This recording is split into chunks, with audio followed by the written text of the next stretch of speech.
Şənbə söhbətləri. Ədəbiyyat almanaxı.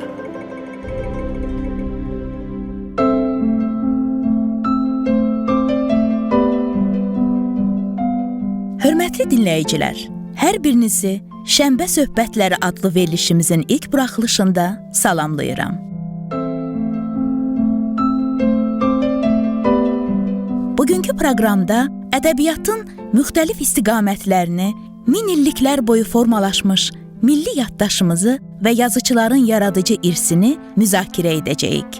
Həmçinin müsahiblərimizdən ədəbi sənayenin inkişafı və gələcəyinə dair maraqlı fikirlərini öyrənəcəyik.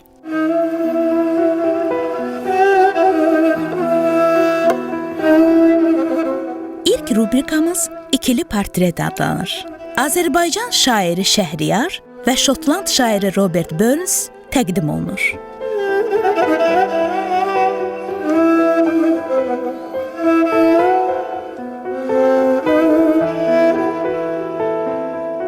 Azərbaycanın böyük şairi Məhəmməd Hüseyn Şəhriyar öz dövrünün ən parlaq və təsirli şəxsiyyətlərindən biri olaraq sadəcə bir şair deyil, həm də öz xalqının, el obasının vicdan səsi idi. Onun yaradıcılığı yaşadığı cəmiyyətin ən dərin narahatlıqlarını və təbəqələrinin arzularını ifadə edirdi. Robert Burns, Şotlandiyanın dahi şairi, həm öz xalqının, həm də ümumilikdə insanlığın sevgi və azadlıq arzularını əks etdirən şeirləri ilə məşhur idi. Hər iki şair öz dövrünü misralarda əks etdirir, nakam sevgidən yazır. Oxşar şeirlər, Robert Burns. Bu dərəyə enən düz. Bu əyilib dərəyə enən düz. Bu da çardaq. Hər şeyə kölgə salır burada toz ağacları. Kəndin zəngi çalınır. Vaxtdır, gələn yox ancaq. Ah, nələn gedə bilər axı sevimli yarı? Yox, bu Maria deyil pıçıltı ilə səsləyən, küləkdir nəfəsi ilə, xoş ətir yayır düzə. Qamışlıq bülbülünün enən zənguləsinə qarışıb salam deyir şehli erkən ulduza. Məhəmməd Hüseyn Şəhriyar deyir: Ulduz sayaraq gözləmişəm hər gecə yarı. Gec gəlmədədir yar, yenə olmuş gecə yarı. Gözlər asılı, yox nə qaraltı, nə də bir səs. Batmış qulağım, gör nə düşürməkdədir darı. Bir quş ayığam söyləyərək gahdan inildər, gahdan onu da yel deyə laylay huş aparır. Yatmış hamı, bir Allah oyaqdı, daha bir mən, məndən aşağı kimsə yox, ondan da yuxarı. Qorxum budur yar gəlməyə, birdən yarıla sübh. Bağrım yarılar, sübhüm açılma, səni Tanrı. Dağın ulduzu istər çıxa, göz yalvarır çıxma. O çıxmasa da ulduzumun yoxdur çıxarı. Gəlməz, tanıram bəxtimi, indi ağarar sübh. Qaş beylə ağardıqca daha başda ağardı. Eşkin ki qərarında vəfa olmayacaqmış. Bilməm ki təbiyyət niyə qoymuş bu qərarı.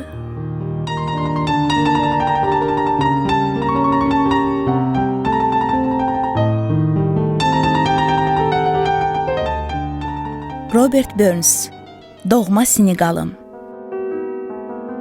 Məni qul eyləyərək doğma Siniqalımda düşmənlər gətirdilər Virginiyaya aman.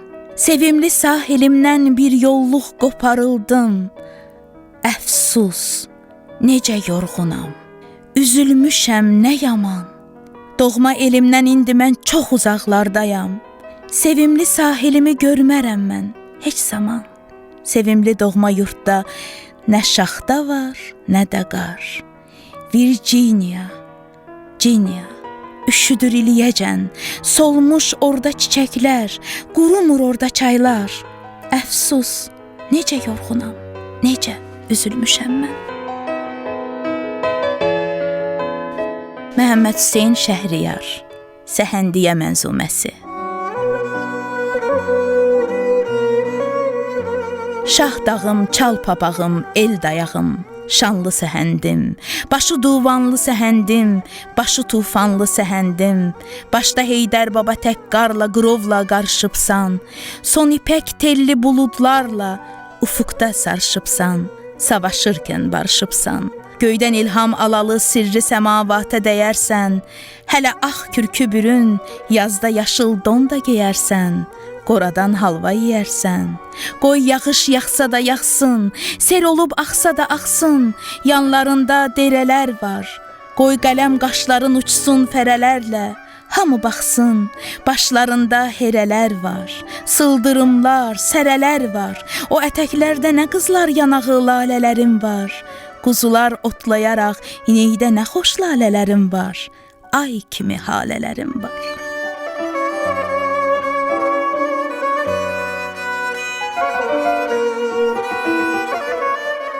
Ədəbiyyatın gücünü göstərən bu iki şairin yaradıcılığında öz xalqlarının dərdini, arzularını və ideallarını necə birləşdirə bildiyini görmək mümkündür. Hər iki şairin əsərləri bir-birindən fərqli olsa da, insan ruhunun ən dərin qatlarına nüfuz edir. Ədəbiyyatın sərhədi, dili və düşüncəsi eynidir. Heydər baba yıldırımlar çaxanda, Heydər baba yıldırımlar çaxanda, Sellər sulan şaqqıldaşı baxanda, Sellər sulan şaqqıldaşı baxanda, Qızlar ona səhv bağlayıb baxanda, Qızlar ona səhv bağlayıb baxanda, salam olsun şövkəti zəyilizən, mənim də bir adım gəlsin dirizən. Salam olsun şövkəti zəyilizən, mənim də bir adım gəlsin dirizən.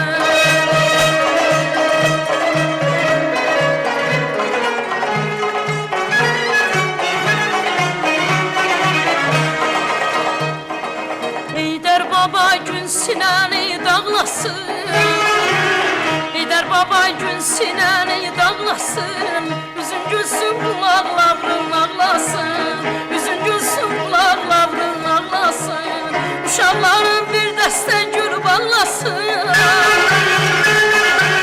uşaqların bir dəstə gül bağlasın, yel gələndə ver gətirsin bu yalan, bəlkə mənim yatmış baxdım o yalan.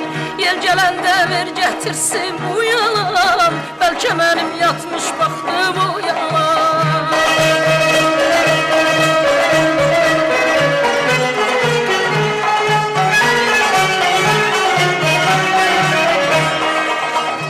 Heydər baba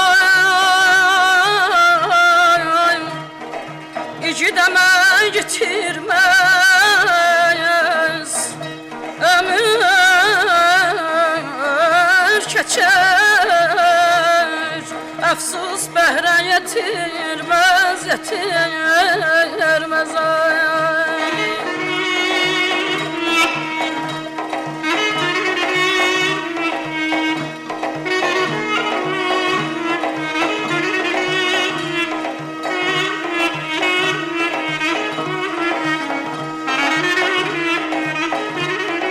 Heydər baba yolun səndən kəc oldu, Heydər baba yolum səndən kəc oldu, ömür keçdi gələnmədim gec oldu, ömür keçdi gələnmədim gec oldu, heç bilmədim gözəllərin nec oldu, heç bilmədim gözəllərin nec oldu, bilməz idim döngəlik var, dönüm var, itkinlik var, ayrılıq var, ölüm var. Bilməz idim döngəlik var, dönüm var, itkinlik var, ayrılıq var, ölüm var. Yazı Masası.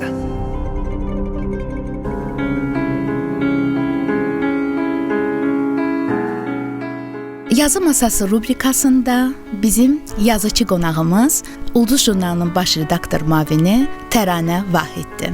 O həm də çağdaş Azərbaycan ədəbiyyatının çox tanınmış simalarından biridir. Yazıcı, publisistdir. Xoş gəlmisiniz Təranə xanım. Çox təşəkkür eləyirəm. Tərnə xanım, indiki dövrdə Azərbaycan ədəbiyyatında bilirik ki, yeni texnologiyalar daha çox yayılır və bura aiddir səsli kitablar və s. Bunların, bütün bu texnologiyaların, bütün bu yeniliklərin Azərbaycan ədəbiyyatına nə kimi təsiri var? Tarix boyu belə olub ki, həmişə yeniliklərə qarşı bir mənalı cavabları olmayıb. Yəni, bir mənalı qarşılanmayıb yeniliklər. Çağdaş dövrümüzü təbii ki, texnologiyasız təsəvvür eləyə bilmərik. Ona görə biz 19-cu əsrdə yaşamırıq, 18-ci əsrdə yaşamırıq. Bugün surət dövrüdür bütün dünyada. Məsələn, götürək adi telefonları. Telefonlar uzaqları yaxın eləyib, insanlara bir rahatlıq gətirib. O ki, qaldı kitablarla bağlı, bugün audio kitablar mövcuddur. Bunlar nə üçün lazımdır? Belə fərz eləyək ki, insanlarımız oxuyurlar kitabları ya kağızdan, yaxud elektron vasitələrdən. Ancaq bizim gözdən əlil insanlarımız var. Mən dəfələrlə elə bir məktəblərdə olmuşam və o insanlar ən çox audio kitablar üçün darıxıblar. Onlar üçün audio kitablar bir pəncərədir, görmək istədikləri dünyadır. Yəni, ən azı onların xatirinə bugün bütün dünyada bu audio kitablar var və bu alqışlanmalıdır. Təbii ki, kitabları kağızlardan oxumaq, o kitab qoxusunu hiss eləmək və o zövqü yaşamaq başqa bir zövqdür. Ancaq müasir gənclərimiz var ki, bizdən fərqli olaraq 17, 18, 19 yaşlı gənclərimiz var ki, onlar daha çox istəyirlər ki, elektron vasitələrlə oxusunlar. Telefonda oxusunlar kitabları, kompüterlər vasitəsilə oxusunlar kitabları. Yəni, onlara o zövqü bugünkü texnologiya verir. Biz ona qarşı çıxa bilmərik. Yəni, dünyadan kənarda qala bilmərik. Dünyanın biz bir tərkib hissəsiyik. Qlobal dünyanın bir hissəsiyik və biz özümüzü ondan kənarda saxlaya bilmərik, tuta bilmərik. Tam razıyam sizinlə, amma ədəbiyyatımız da böyük bir tarixi dövr keçib. Bizim yəni antologiyalarımız var. Mən o kitab ətri ilə çox razıyam. Bu bütünlükdə olan yəni bizim milli yaddaşımız məsələn və ədəbiyyat tariximiz, bax bunları biz yeni nəslə çatdırmaq üçün, yəni ki, bu ədəbiyyat sənayesini nə kimi dəyişikliklər etməliyik ki, bax bunlar unudulmasın. Heç bir halda keçmişlə vidalaşmaq olmaz. Keçmişin üstündən xətt çəkə bilmərik. Yəni, keçmiş bizim dünənimizdir. Ən yaxşı cəhətlərimiz, ən milli mənəvi dəyərlərimiz elə keçmişdə koddaşıb. Biz o kod yaddaşını gələcəyə daşımalıyıq. Təşəkkür edirəm. Təranə Vahid dedikdə bir imza kimi, şəxsən mənim də çox sevdiyim hekayələriniz var. Bir imza kimi Qarabağ hekayələri gözümün önünə gəlir və bilirəm ki, siz əslən Qarabağlısınız, Laçındansınız və bu barədə bir çox yerlərdə siz müsahibədə vermisiniz və demisiniz ki, mən od, alovdan, yəni çətinliklərdən ədəbiyyata gəldim. Bu söz həmişə məni düşündürüb və Qarabağ mövzusunda yazdığınız hekayələr, məsələn, mənim özüm üçün çox sevdiyim bir hekayə var. Müharibə nənəm və itən vaxt, Vağzaldakı qarı, 93-cü ilin qışı, donqar və s. hekayələriniz var ki, bunlar doğrudan da oxucular tərəfindən çox sevilir. Biraz bu barədə danışardıq. Çox təşəkkür edirəm diqqətinizə görə. Bəli, mən müsahibəmdə demişdim ki, ədəbiyyata müharibədən, oddan, alovdan keçib gəldim. Qarabağ bizim taleyimizdir. Yəni, elə bir taleydir ki, o gənc yaşlarında, çox yeniyetmə vaxtlarında o ağırlıq, o xiffət, kədər bizim ruhumuza hopdu. Yəni, Qarabağsız nə ola bilərdi ki, çox uzun illər keçdi. Deyirlər, insan xoşbaxt ola bilər. Mən düşünürdüm ki, insan torpaqsız, doğulduğu vətənsiz necə xoşbaxt ola bilər? Yəni, tək mən yox, bütün xalqımız o ağrını yaşadı. Qələm adamlar bir başqa cür yaşadı o ağrıları. İllər sonra o hekayələr doğdu. Əslində mən çalışmışam ki, o yükü daşıyan 1 milyon insanın faciəsi o əsərlərdə olsun. Tapılmayan torpaqda qərib obrazı var. Yəni qərib obrazının özü simvollaşdırılmış bir obrazdır ki, ümumiləşdirilmiş bir obrazdır. Və ədəbiyyatda heç vaxt Qarabağ işğal olunmadı. Yəni bizim xalq olaraq ən böyük uğurumuz odur. Ədəbiyyatda, musiqidə, sənətdə və ruhumuzda heç vaxt Qarabağ işğal olunmadı və nə yaxşı ki, Allah bizə bir xalq olaraq belə gözəl ruh verib. Yəni biz məğlub ola bilməzdik. Bəli. Düzdür, həqiqətdə və mən bir nüansı da deyim ki, 44 günlük müharibə oldu və biz bütöv Azərbaycana qovuşduq. Bu çox böyük bir sevinc idi və zəfər hekayələri yazıldı mı? Və bir də sizin o ağrılı hekayələriniz yəqin ki, sevindi. O ağrılar düzdür, siz düz vurğuladınız. Biz heç zaman unutmayacağımız məqamlar var orada. Amma yenə də o hekayələr məncə sevindi, o ağrılar dilləndi və zəfər mövzulu hekayələr yazıldı mı? Mən bunu ilk dəfədir deyirəm. Tapılmayan torpaq hekayəmin sonunda qərib kişinin cənazəsi bastırılmır və gözləyir. Deməyim odur ki, çox uzun illərdən sonra mən o hekayənin davamını yazdım. Çox sağ olun, müsahibə üçün sizə təşəkkür edirəm və Azərbaycan ədəbiyyatının qadın nasirləri dedikdə ilk ağlıma gələn isim sizsiniz. Sizə yaradıcılıq uğurları arzulayıram. Çox sağ olun. Çox təşəkkür edirəm. Mən də sizin verilişinizə uzun ömürlər arzulayıram. Ədəbiyyatımızın keşiyində həmişə dayanın. Ədəbi yaddaş.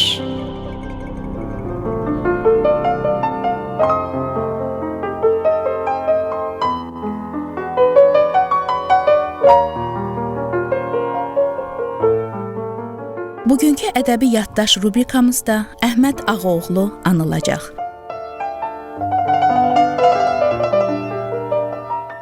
Hələ də haqqı tanınmamış, böyük hirsinə hələ də əlimiz yetməyən nəhəng fikir və əməl adamlarımızdan biri də Əhməd bəy Ağaoğludur. O milli siyasi və fikir həyatımızda adı hörmətlə çəkilməli böyük mütəfəkkirdir.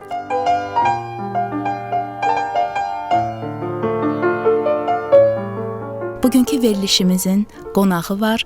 Qonağımız pedaqoq, tarixçi, 2000-ci illərdə Azərbaycan televiziyasının tarix verilişlərinin eksperti Elçin Əliyevdir. Xoş gəlmisiniz Elçin müəllim. Təşəkkür edirəm. İstərdim ki, Əhməd Ağaoğlu haqqında ilkin məlumatı verəsiz, sonra suallarımıza keçək. Təşəkkür edirəm. Doğrudan da bugünkü danışacağımız mövzu, yəni Əhməd Ağaoğlu haqqında çox mühüm və çox vacib bir mövzudur. Yəni ki, nəinki Azərbaycan, bütün Türk dünyasında tanınan çox məşhur bir şəxsiyyət haqqında biz bu günləri söhbət edəcəyik. O 1869-cu ildə Şuşada anadan olmuş, burada real məktəbi qurtarmış. Daha sonra isə Sorbonne Universitetinə gedərək ingilis dilini, eyni zamanda hüquq və şərqşünaslıq üzrə təhsil almış. Hələ Sorbonne Universitetində oxuyarkən onun məqalələri demək olar ki, Türk dünyası üçün çox önəmli idi. Hətta Londonda keçirilən beynəlxalq konfranslarda iştirak etmiş və həmin o Sorbonne Universitetinin müəllimləri tərəfindən çox yüksək qiymətləndirilmişdi. Hətta o zaman belə bir məsələ vardı ki, ona məsləhət görmüşdülər ki, o Fransada qalsın, lakin o Azərbaycana, öz vətəninə dönmək qərarına gəlir və 80-ci illərdə qayıdır Şuşaya. Bir müddət Şuşada müəllimlik edir. Daha sonra isə böyük mesenat Zeynalabdin Tağıyev Azərbaycanda inkişaf edən, yəni ki, ziyalı gəncləri öz ətrafına toplayır və 1897-ci ildə Kaspi qəzetini satın alaraq Kaspi qəzetində Əhməd Ağaoğlu fəaliyyət göstərməyə başlayır və burada ilk məqalələrini çıxardır. Əhməd Ağaoğlu'nun ilk məqalələri əsasən qadın azadlığı uğrunda idi. Azərbaycan Türk millətinin inkişafı haqqında idi. Cahilliyə qarşı mübarizə apardı və bu mübarizəyə görə çox böyük təpkilərlə üzləşmişdi.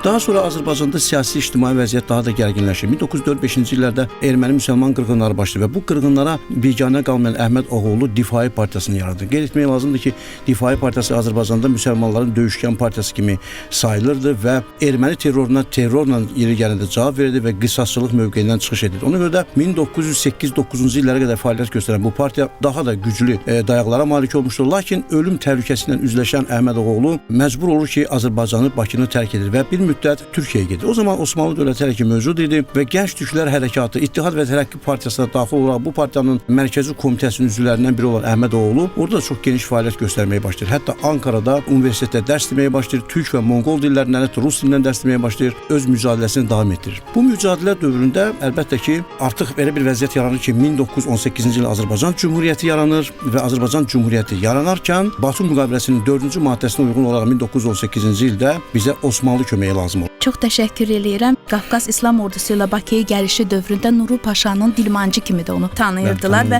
Nuru Paşanın yanındakı ümumiyyətlə fəaliyyəti barədə danışardınız. Çox maraqlı materiallar var. Deməli, Əhməd Ağaoğlu gəlir Gəncəyə. İlk öncə o ümumiyyətlə onun fikirləri bütün türkçülük, yəni bütün türk dövlətlərinin birləşməsi böyük bir turançılıq ideyasıdır. Ona görə də təsadüfi deyil ki, onu türkçülüyün patriarxı adlandırırlar. Hətta Adem Balayevin bu yaxınlarda çıxan kitabı var, orada türkçülüyün patriarxı adlandırırlar. Əhməd Ağaoğlu gəlir. Bir müddət müəyyən qədər fikir ayrılığı olsa da buna baxmayaraq Bakıya gəlirlər. Bakının alınması çox böyük hadisələrdən biridir və Əhməd Ağaoğlu Azərbaycan Cümhuriyyətinin Milli Məclisinə, parlamentinə üzv qəbul olunur. Və əlbəttə ki, Azərbaycanda gedən proseslərə biganə qalmayan, öz çıxışlarında Azərbaycanın yüksəlməsini, Türk dünyası ilə birləşməsi ideyasını irəli sürən Əhməd Ağaoğlu bu ideyaları müdafiə edirdi. Lakin 1918-ci ilin sonlarında Paris Sülh konfransında Azərbaycan Cümhuriyyətinin tanınmasına nail olmaq üçün Əlmədan bəy Topçubaşın başçılığı altında deputatlar, orada Əhməd Ağaoğlu da vardı. Bunlar Paris Sülh konfransına getmək üçün Bakıdan Bakını tərk edirlər. Onlar çox çətinliklə İstanbula gəlirlər və Paris Sülh Konfransında viza gözləyirlər. Bu zaman o Difai Partiyasında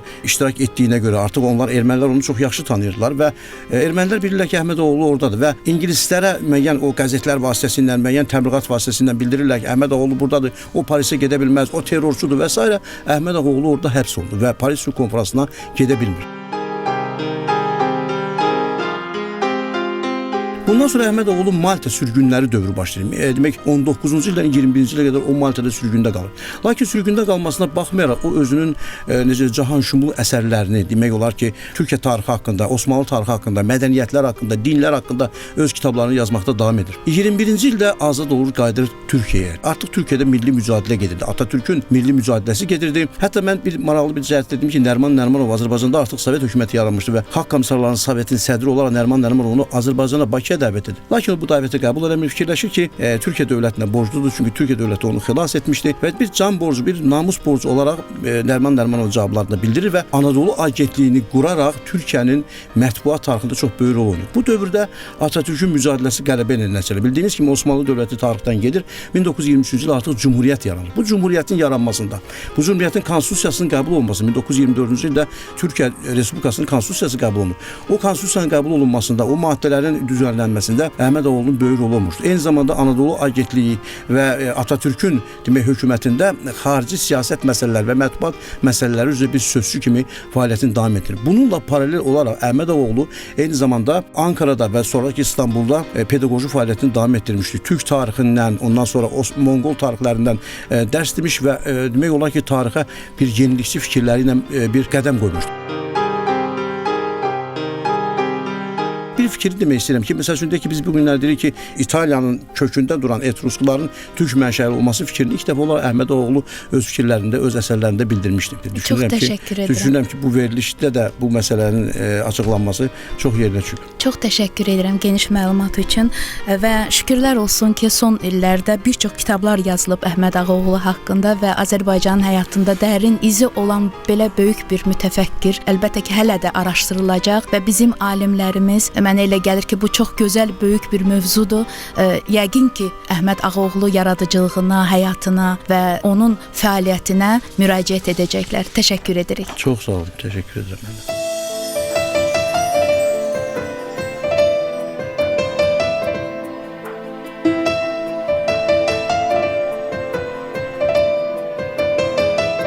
Bugün ədəbiyyatdan danışdıq.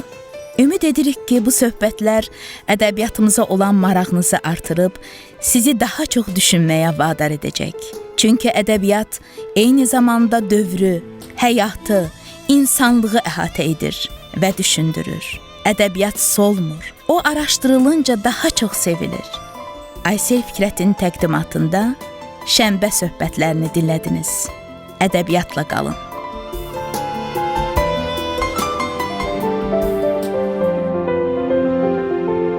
Şənbə söhbətləri.